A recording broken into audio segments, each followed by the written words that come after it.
This concrete mix design interactive calculator helps engineers determine precise material quantities for concrete batches based on strength requirements and exposure conditions. The calculator offers 6 calculation modes through a drop-down menu: batch quantities for given volume, water-cement ratio from strength, compressive strength from WC ratio, aggregate proportions, admixture dosage calculation, and concrete yield and density.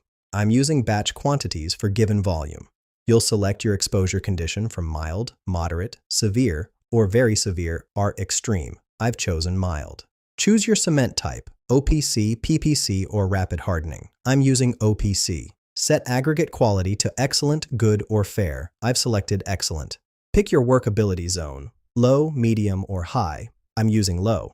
Now enter your values: volume of 1 cubic meter, target strength 30 MPa, standard deviation 5 MPa, max aggregate size 20 millimeters, and slump 75 millimeters. Click Calculate, and here's what you get. Characteristic strength comes out at 38.3 MPa. Water cement ratio is 0.500. Cement required is 402 kilograms. Water is 201 kilograms. Fine aggregate is 629 kilograms. And coarse aggregate is 1168 kilograms per cubic meter. This gives you everything needed for your concrete mix design. Find the link in the description below.